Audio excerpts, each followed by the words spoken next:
57418 Remy's Daily Drops. Today we got Tartaria 2. I'm coming back at it with another Tartaria video. Had a couple people ask me some questions about it, so I figured I'll drop some more content on the situation. So, like I always say, let's get to the bottom of this shit. Y'all ready? Let's go.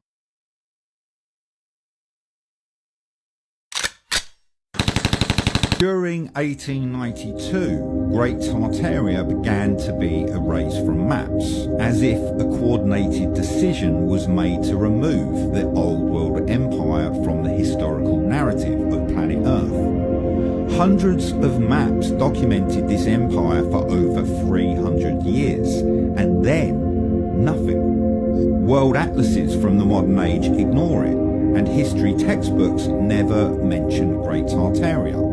It's as if an entire chapter of world history was intentionally censored. Why would anyone bother to erase the civilization of Great Tartaria and the Old World Empire so thoroughly?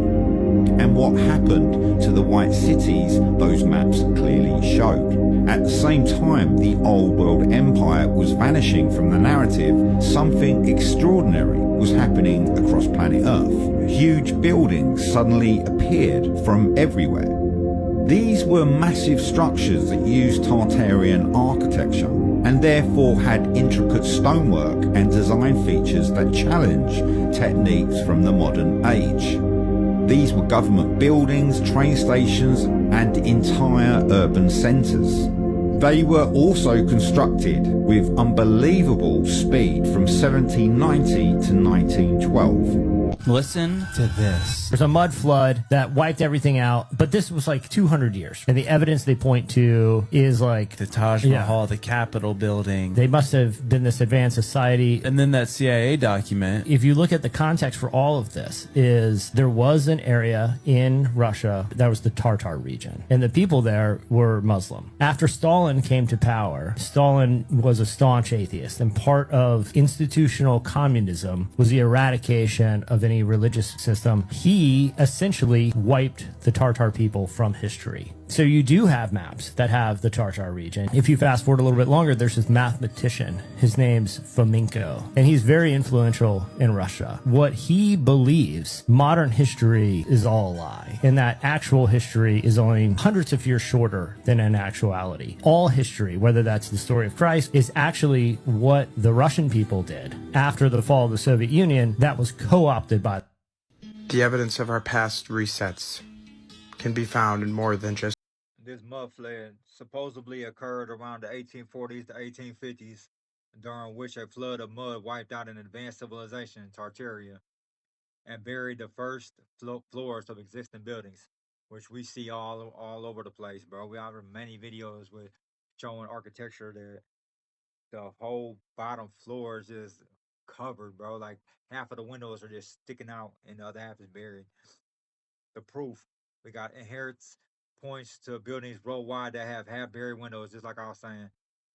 Ground floor doors, basements that they have below current street levels, and basements that they claim were originally the first floors of structures inherited from the past. Yeah, come on. The narrative: modern governments supposedly found these buildings, dug them out, and claimed to have built them to hide the existence of the superior Tartarian civilization. Man, and I got this guy, man. He got this session called My Lunch Break. Shout out. Uh, he talk about this stuff all the time, bro. He talk about the architecture and the mud flood, and how there's just proof all around the world of these buildings that are just covered in a massive amount of mud that just occurred sometime in our past. But let's get back into it, y'all. You ready? Let's go. reshaped U.S., in particular the island of California. Was this just a mistake by so many, depicting California as an island, complete with the same details, the same little islands in between that and the mainlands, and even with cities? Even the Japanese cartographers had California as an island back then. After the last reset, our lands were changed. lush green oases turned to desert, and islands lost to the sea. The year 1812 was the year they killed Tartaria. Every major Tartarian city, Moscow, St. Petersburg, New York, Philadelphia. In South America, the earthquake of Caracas destroyed the city on March 26, 1812. And then the fires came.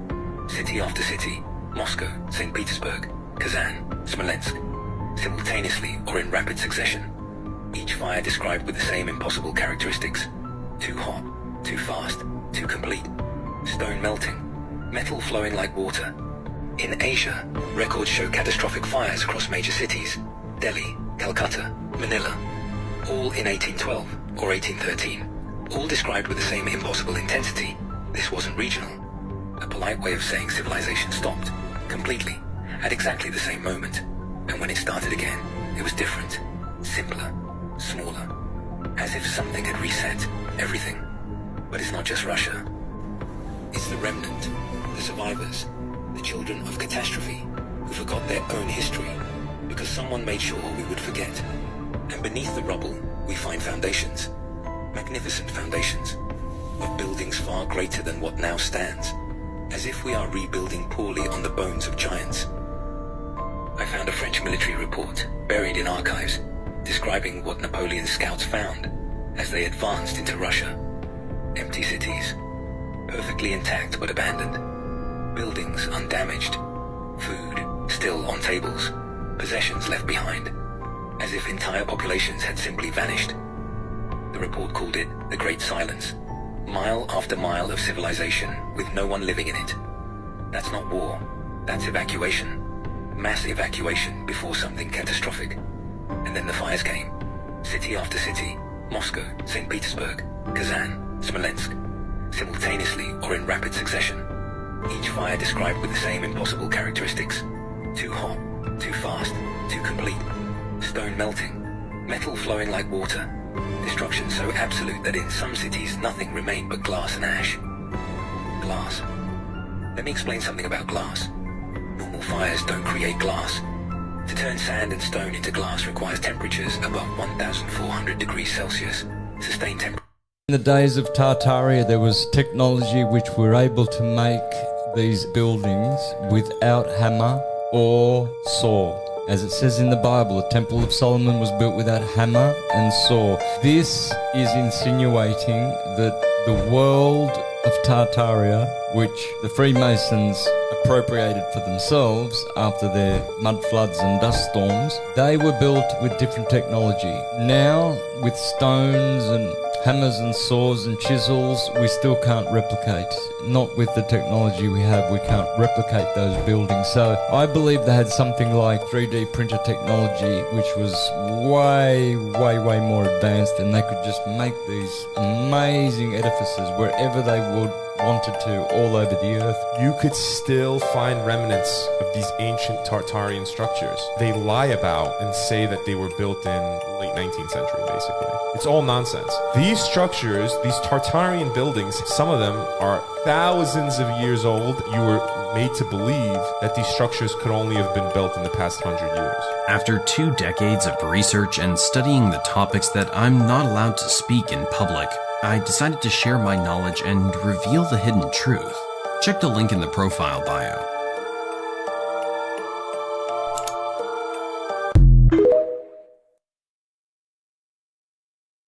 Yeah, what y'all think about that 3D printer idea? You think they had technology to where they could just 3D print buildings? That's a little far fetched to me. I just really think that they were way up, way before their time, and they had tools that we don't have today. I think their technology, I'm thinking it got buried, and maybe it's already gone, returned to the earth. No, metals don't last very long. And like Buddy was saying, some of these buildings are thousands of years old, and I definitely believe that. I definitely believe a lot of these buildings are way older than what they say. Because, like, the mainstream would like to tell you that these buildings were built in 1 to 5 years mainly in the 1700s, 1800s. There's not very many buildings they talk about was built before 1500, 1400. I've heard of a couple of around 1000. But also, There's a theory out there that's talking about that they added 1,000 years to our timeline. And I got a video coming up for that in the near future. So let me know what y'all think about that one. Because there's a lot of shit that says that they added a whole 1,000 years to our timeline. For real. Let's get back to it, y'all. Created a Jewish autonomous region in Siberia called Birobidzhan in 1934, supposedly to give Jews their own homeland, but it was actually a trap to isolate and control them. And most people have no idea this place still exists today, with a tiny Jewish population that survived Soviet persecution. You're not going to believe this failed experiment. Stalin wanted to solve his Jewish problem by creating a remote settlement near the Chinese border. He promoted it as the Soviet Zion. Thousands of Jews moved there believing they'd have autonomy and freedom to practice Yiddish culture. Instead, they got frozen wasteland, forced labor, and constant surveillance. By the late 1930s, Stalin started purging Jewish leaders there. Synagogues were closed, Yiddish schools shut down. It became a prison disguised as a homeland. During World War II, while Hitler killed Jews in Europe, Stalin persecuted Jews in Birobidzhan. Today, the region still officially exists as Jewish Autonomous Oblast, but only about 1% of the population is actually Jewish. Street signs are still in Yiddish, but almost nobody speaks it. Stalin's fake Jewish homeland became a monument to Soviet anti-Semitism. Share this if you never knew Soviet Jews had their own region. Okay, I've gone back to my Substack. I'm trying to write every day, so if you like my stuff, follow me on there for like a deeper kind of thought process and stuff, or resources to articles. And if whatever happens here, I'm on Substack. So, got that. Today I was talking about, or writing about, the Tatars, which we in the West probably don't know about. They're an indigenous group in the peninsula of Crimea. Their lineage can go back to the Mongol Empire Golden Horde, okay? They're old. They've been there for a long time. That is their ancestral land. They're predominantly a Muslim faith, but they're very progressive. Women can hold, positions. They can speak. They can get educated. They're very much a forward-thinking, progressive, secularized land, but they have a Muslim faith. They don't believe in the strict gender separation. They don't follow that kind of doctrine. So they're pretty progressive and kind of on the outskirts of the Muslim community. So a bit of history here. Russia controlled Crimea for a long time, up until 1944. 1944-ish, the Germans rolled in to occupy the place, and because the Tatars had already been under a pretty otherizing, progressive, structure, they were maybe looking forward to what the Germans can do for them. Maybe. But yeah. Crimea is situated between Ukraine and Russia. Crimea has the most southern Black Sea port, meaning it's a warm water port. Ukraine has a warm water port as well. Okay, we're going to go back to World War II with Stalin. We, as the United States and the UK, the Allied Act, the Allies or whatever, they're all together. Roosevelt needs, supplies and stuff, and so does Churchill. Stalin's like, hey, I'm making tanks. We've got things going. I will give you the tanks. Hey, let's all be friends. Let's all fight this guy, right? Let's fight these people. Well, so 1944, the Germans leave, and Stalin rolls in, and he's like, hey, these Tatars, they're Yahtzee sympathizers, they're Yahtzee colluders, they're Yahtzee spies. He's othering them to a point to push them out. It's a propaganda campaign. And do that propaganda campaign, he instills an operation of mass deportation. So he's charged the Tatars criminally with these allegations. And furthermore, puts these people, rounds up the Tatars, puts them in cattle cars on the rails, and ships them off to places like Uzbekistan and other places for work farms, work and labor camps. They are sent in stinking, awful cattle cars to these labor camps in 1944. And what are we doing in 1944? Trying to fight a guy who's trying to put people in camps, or who did put people in camps. Basically, Stalin stole from Hitler's playbook, and we all in the West let him, and he proceeded to oppress and, deport all of these people in his neck of the woods, and we didn't pay attention. We turned a blind eye. So I'm just saying,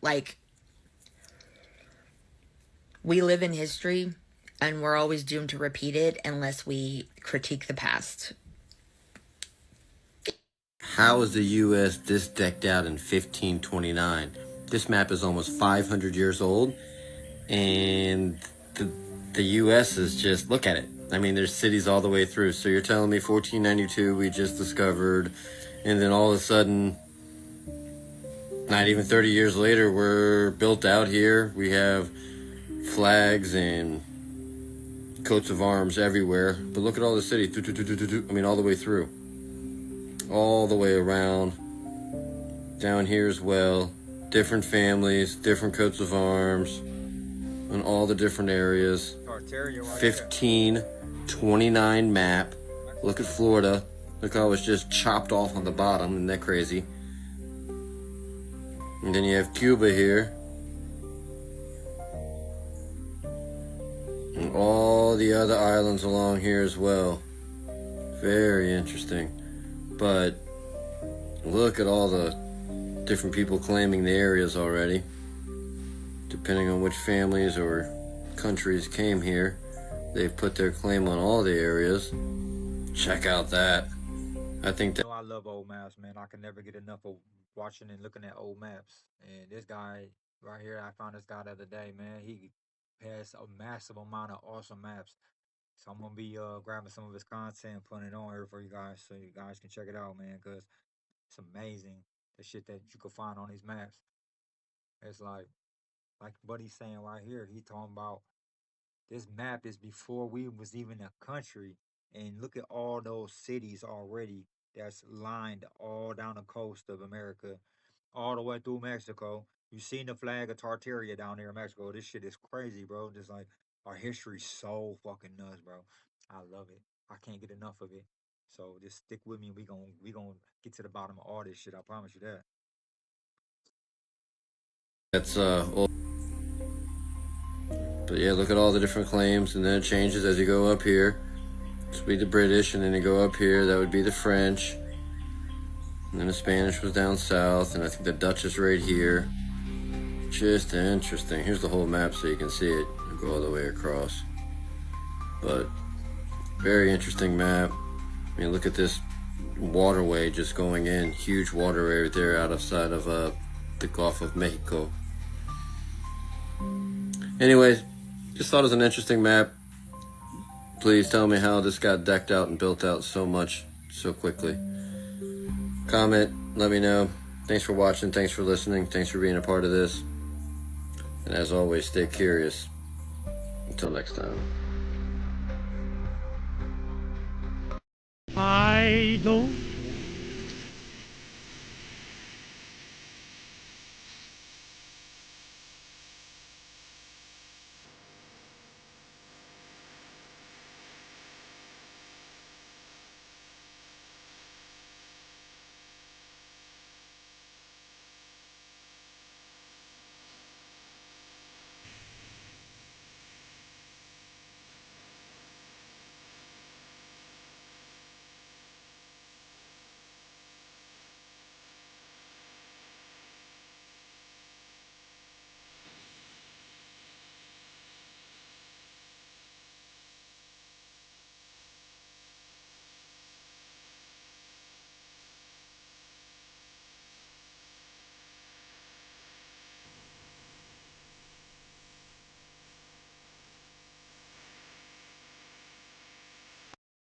Russia is where you can find some of the most conclusive evidence of the mud flood. It should come as no surprise for those who know when you look at old world maps and you look at Things like Russia's coat of arms and the relations with the Tartarian Empire in the last reset, the mud flood.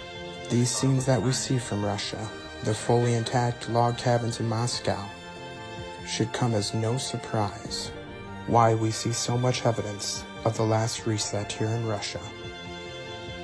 The Siberian forest, for example. What a huge difference less than 100 years make. Speaking of Siberia, you ever wondered why most of the world's forests are under 200 years old? It is because, in my opinion anyways, most of them were buried under the mud in the last reset less than 200 years ago. But this is just a small sampling of the hundreds of pictures I've collected of the mud flood from Russia. And even more so, the thousands and thousands of pictures I've accumulated over the years from around the world. As I've said before, this is realm-wide. In every country, in every continent, in nearly every city. Let me know what city or country you want to see next, and I'll see what I can dig up for you. Question everything, friends. Until next time. Yeah.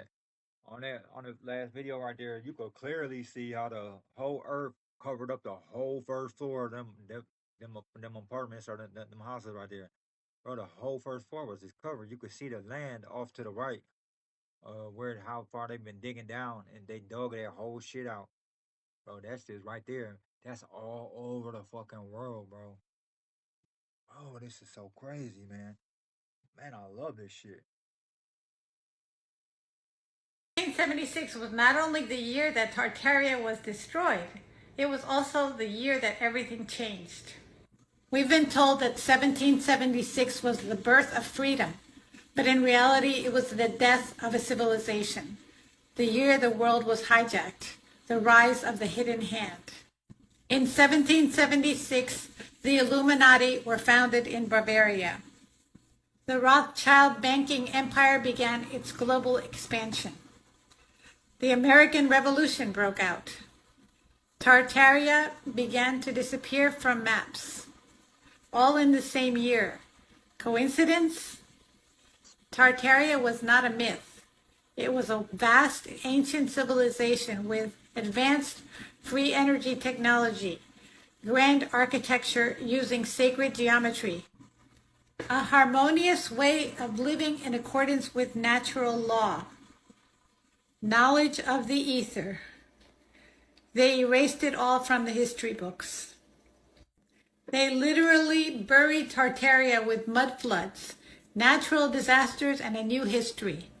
Then came the World's Fairs, showcasing enormous temporary buildings they claim were built in just 2 years. Once the old world was buried, they created the new one.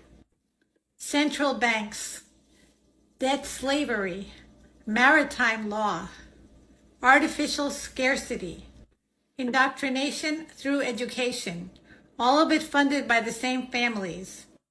The Rothschilds didn't just finance empires. They financed recess and erased anything that didn't serve the control system. Tartaria was too free, too advanced, too powerful, so they inverted everything. Free energy became fossil fuels.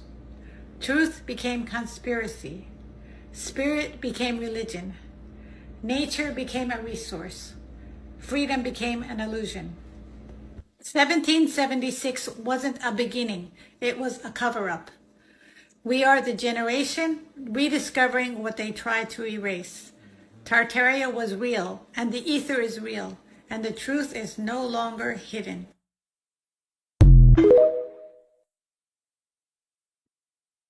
It's a 1778 map of the United States, and it's really interesting.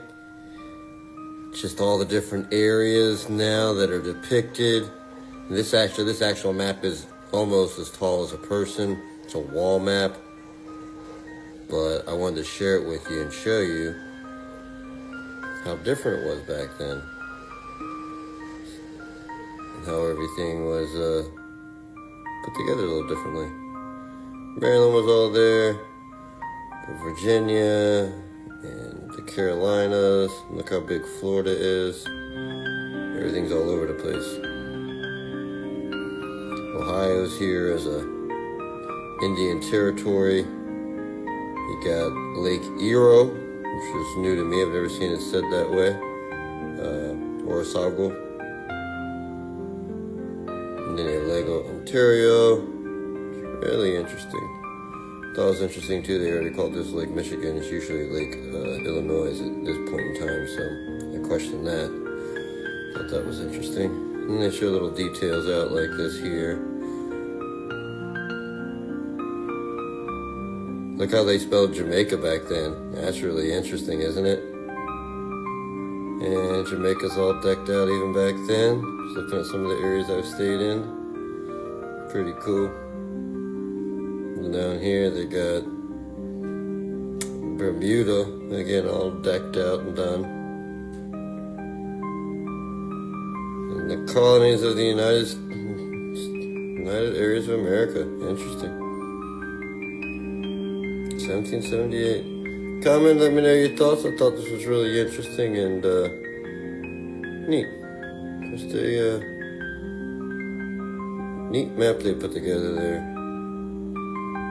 Anyways, as always, thanks so much for watching. Thanks for listening. Thanks for being a part of this. Thanks for following. Check out Florida. Hold on, before I leave, look at Florida, how it's all cracked up with the Everglades are at. And you still have the little Starford Island place down there too. Anyways, stay curious, yo. And until next time. They didn't just erase Tartaria, they erased time itself. Civilizations before us mastered free energy, healing frequencies, and light-based architecture. But when the Crown and Vatican seized the maps, they didn't just redraw the borders, they recalibrated the clocks. What if I told you the 1800s never ended? That the Gregorian calendar was a psyop, and we've been living in a fragmented timeline since the Great Reset? Think about it. In 1752, Britain and its colonies deleted 11 days from the calendar. September 2nd was followed by September 14th. So correction, no explanation, just adjustment. That wasn't bookkeeping. That was timeline surgery. And it's not just dates, the world's fairs. Giant buildings pre-built and passed off as temporary. Historical figures who never aged. And ancient myth that matches modern governments to the blueprint. We are not the future of Earth. We are the reboot. And the only reason they keep us exhausted in debt and distracted is so we never remember the original operating system. But now it's fracturing. The timelines are leaking. The ghosts of past empires are waking up. And the ones who buried them, they're panicking. The truth was sealed in stone, layered in mud, and rewritten in Latin. But not all of us forgot. Comment, I remember if your blood knows this isn't the first time. Share if you felt the echoes. Follow for the next fragment of the Lost Meridian. Let me know which timeline fragment to expose next. The Red Sky Wars, the Dome Shatterers, the 13 orphaned bloodlines, or Antarctica's time-locked cities. So the coins that she has in her background are the original coins that we had. Now they had to go and change the coins out and put different things on them because they couldn't take the story off the coins. So they had to get rid of them and make new coins. Here's a little more context. And here's a fine coin from 1587 and really giving us a good and clear idea of how advanced the old world was. 1587. We see a cathedral, an amazing building, minted on a coin, all sorts of amazing antiquity. And how could it be? How could these people of the 1500s erect such glorious structures? Let's look at the other side of the coin. Look at this city. What is going on here in the 1500s? And these are the kinds of cities we're seeing depicted on the old map we were looking at. Absolutely splendid. This is a taste of the old world, and these crests found all around are the nations of the old world. And this is all we have here. This nation appears to have been associated with Tartaria. In the desolate landscape of the capital wasteland lies a group known as the Preservers. Their sole purpose is to salvage and preserve any remaining technological relics from the past.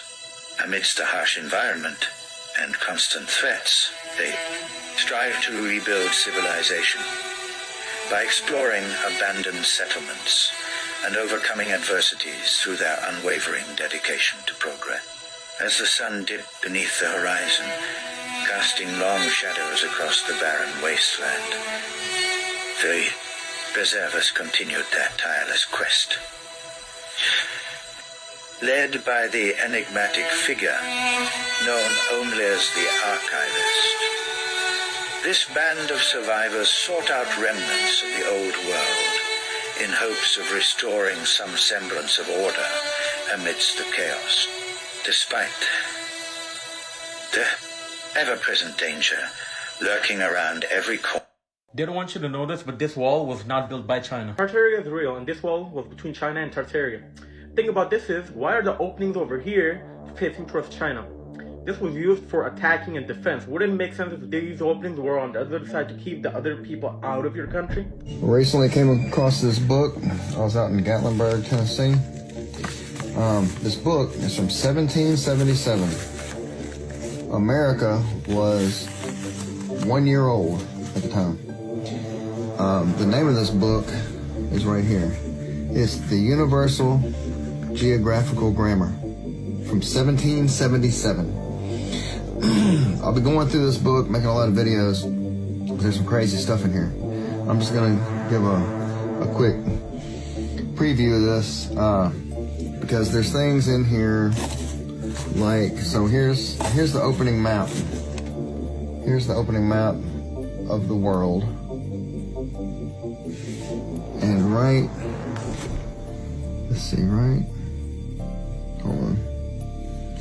Right here, Eastern Tartary, and right here is Western Tartary, and there's China, and what we'll get into farther back, it's going to be Chinese Tartary also. And then over here, the lower half of America is Florida. The left side, you can see California. Then the whole top is empty. And there is no Canada. So then, we'll go to the next one. This is the doctrine of the sphere. Here is the artificial sphere. Because the world was coming from being flat and going into being a globe. And right here you've got the doctrine. The Great Wall of China, one of the biggest wonders of the world, no? They say this side is, see, where they throw the arrows to the enemies, and that's why they built this giant wall to protect China from their enemies. But you know what's interesting and very curious? This side is outside China. This side, this side is China, and this side is outside China. Meaning, this wall, the history is a lie. This wall was not built to protect China from these enemies. It's the enemies which are in this side are protecting themselves from China. So, the Chinese did not build this wall. Who built this wall? I'll tell you, research the Tartarian Empire, yeah, which was in all this area, and they were defending themselves from the Chinese, not the other way around. History is a lie, geography is a lie, science is a lie. Oh, we've got your ass. We've got your ass now. The Great Wall of China? You mean the Great Wall of Tartaria? Let's take a look at a few old maps. You can see Grand Tartary in the green and China in the red. Let's take a closer look.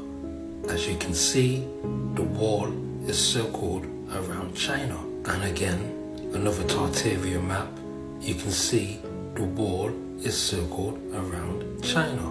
And if you notice, the steep side of the wall is facing China, making it hard for any invaders to climb up. And if you look closely, you will see that the lookout posts are facing China, making it easy to pick off your enemies with crossbows, one by one. So no, China didn't build that wall, the Tartarians did.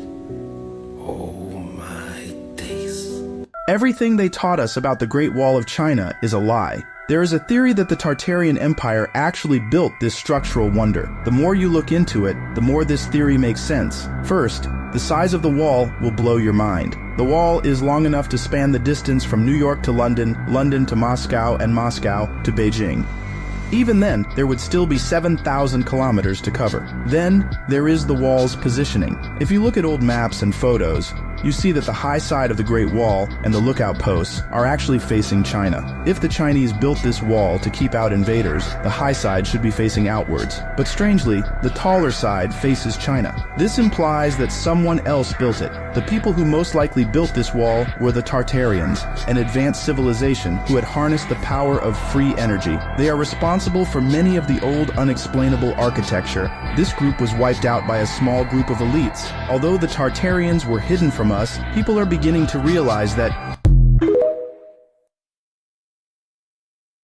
it's clear what she's asking. Yeah, so yeah, obviously it didn't take 1,000 years to build. We're only 1,000 years, give or take, away from Jesus being born. 800 years were added to our timeline. We're now in 1225, so nothing took 1,000 years to build. It's actually the Great Wall of Tartaria. And as she quite rightly stated, it faces China. And the reason being is because Chinese Tartary was part of Great Tartaria. But they'd overthrown, they'd fought. Genghis Khan and the Tartarians were peace-loving people. Everything you've been taught is a lie. Genghis Khan is the first person to introduce a passport for Europeans to enter Tartaria safely. That guaranteed them that if anybody stopped them, mugged them, or they were encumbered in any way, they would be answerable to him. So that he was the first person to introduce safe passage to anywhere in the world. He was also the first person to allow the practice of every single religion without ridicule in an area of land. And we're talking about one of the largest areas in the world. Yeah, Mongolia, Jesus, I mean... Yeah.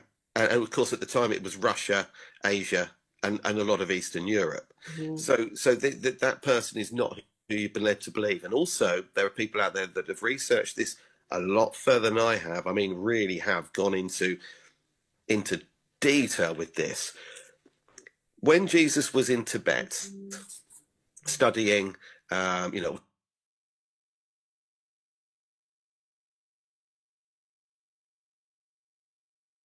right, I just want to read this real quick on Tartaria. It says, the summary of the phenomenon. The QAnon of architecture. The theory has been dubbed the QAnon of architecture because it uses visual clues like basement windows or elaborate 19th century buildings to construct a secret alternative reality. Historical origins. While now a global internet meme, the theory originated in Russia during the late 20th century.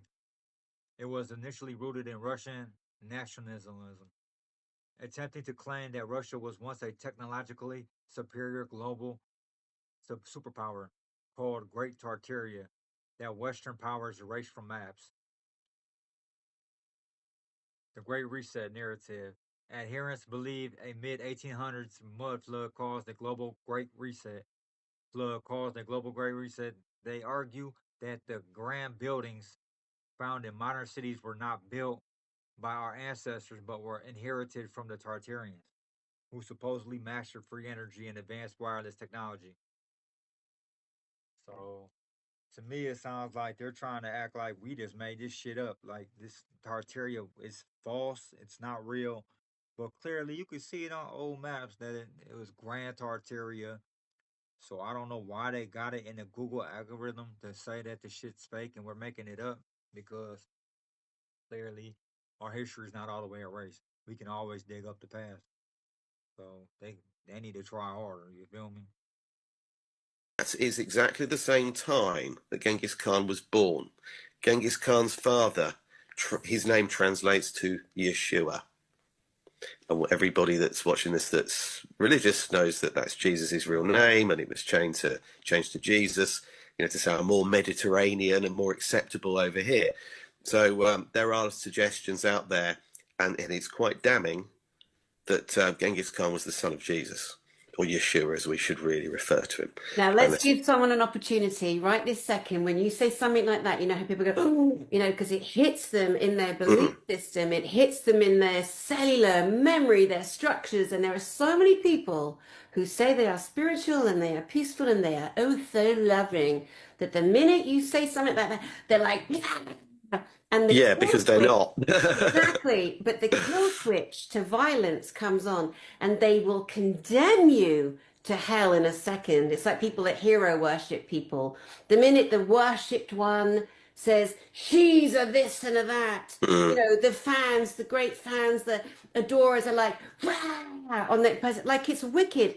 Humans, we are so easily influenced. We are so Absolutely. easily handled and controlled, and it's just devastating. You know, in this day and age, so many, every day there's examples, you know. It's interesting you said that, because there isn't actually a single reference in the Bible to people being sent to hell. Right, yeah. Doesn't state it once anywhere. So it is interesting that people have decided that that's what happens, because it doesn't say it anywhere. A little bit like it doesn't say that we should go to church to get married and that someone's going to do it for us. Yeah. You know, so there's a lot of things that have been bastardized from that. And you're quite right. I tend to, when someone hits me with something and I think, wow, bloody hell, you know, this is mad. You know, I tend to then write it down and have a look at it when I have time. What I don't do is shoot them down. Boston, Philadelphia, Cincinnati, Chicago, St. Louis, separated by days of travel in the mid-19th century, populated largely by recent immigrants with no shared architectural tradition, and yet they built, simultaneously, in the same ornate neoclassical vocabulary, at the same monumental scale, with the same technical precision. Not similar, not influenced by, identical in approach, in vocabulary, in technical standard. The coordination problem is staggering when you look at it directly. The deeper I went into the dates, the more the official narrative struggled to hold its weight. Was there a shared tradition, an inherited template, a pre-existing infrastructure that the arriving populations found, documented as newly constructed, and populated as their own? I'm not claiming that. I am asking, what else explains the coordination? Here is what the record shows when you look at mid to late 19th century urban history with fresh eyes. Between approximately 1850 and 1910, an extraordinary number of major cities experienced catastrophic fires, not ordinary urban fires, conflagrations. Chicago 1871, Boston 1872, Seattle 1889, Jacksonville 1901, San Francisco 1906, Baltimore 1904, London had its Great Fire in 1666, Moscow burned in 1812, Constantinople burned repeatedly throughout the 19th century, city after city after city, and in every case what follows is reconstruction. Rapid reconstruction, in most cases within a decade, reconstruction that somehow results in grander, more architecturally sophisticated cities than existed before, as if the fire was not a setback but an opportunity, as if the builders were not mourning what was lost but improving upon what remained or covering what was buried. In San Francisco, the 1906 earthquake and fire destroyed the surface city almost completely. What emerged in the decade after was a thoroughly modern, expanded, rationalized urban grid. And underneath that grid, underneath the new foundations poured after 1906, there are, in places, architectural remnants inconsistent with the city's official founding date of 1849. Brick vaults, tiled floors, iron frameworks, structures that predate the gold rush, predate the settlement, predate, apparently, the city that was supposedly built there. Not all such remnants are well documented. Many are mentioned in passing in contractor reports, then never followed up. Some appear in local newspaper notices from the Reconstruction era, described with mild curiosity and then forgotten. The silence was deafening. Not active suppression, necessarily. Perhaps something more diffuse and more disturbing. A collective cultural decision not to ask the question. A shared agreement, conscious or not, to accept the given story and not pull at its threads. Because here is the terrible implication of pulling at those threads. If the buildings were already there, if the cities were inherited rather than built, then the question becomes not how they were constructed, but who constructed them, and when, and what happened to those who built them. And if you've been watching this channel, you already know the name that keeps surfacing at the centre of that question: Tartaria. Not a confirmed empire, not a verified dynasty, but something, a presence on maps that later disappeared, a geographic designation that was quietly retired, a civilization-sized blank space in the official record. The architecture we've been discussing, the ornate, the monumental, the technically inexplicable, may be its fingerprint. Buildings too sophisticated for the timeline we're given, maps that showed it then didn't, a cartographic erasure so thorough it looks less like revision and more like deletion. If Tartaria was real, if it was advanced, connected on a worldwide scale, and deliberately removed from the record, then the mud flood was not just a natural catastrophe. It was the mechanism of its disappearance, and that is where the mud flood, or whatever we choose to call the event. So, if you've been watching my previous videos, you will know that I explained that they removed 1,000 real years from our timeline and added 1,000 false years of history. And one of the ways they was able to achieve this was by altering dates. If you look at that building, it says the year 1896. But if you look closely, that one is actually a J. J stands for Jesus, and the correct year would be 896 here after Jesus Christ. This is how Christians wrote the year after Jesus, 896. The Orthodox write instead of a J with an X before the year, because Jesus is written there with the initial letter X. If you speak buildings in Russia, for example, you would write X 896. In Arab countries, you spell Jesus with an I, equaling I 896. And all three variants, J, X or I, still was the year 896. So what year are we really in? Right up. All right, y'all. That's Tartaria 2, man. I had to bring it back because there's so much to cover with the subject of Tartaria, man. And I hope I answered some of y'all questions. And I see maybe a Tartaria 3 around the corner. But I got some content in the bag. I'm gonna be bringing out with the 1,000 years of added timeline time. You know what I'm saying? We got to get to the bottom of that one for sure. Um, yeah, guys. I really enjoy doing this shit. So, man, ride with me. Go on and ride with me, man. But all right. So you know what I say? Live for today, cause tomorrow is not promised, and I'll be back tomorrow.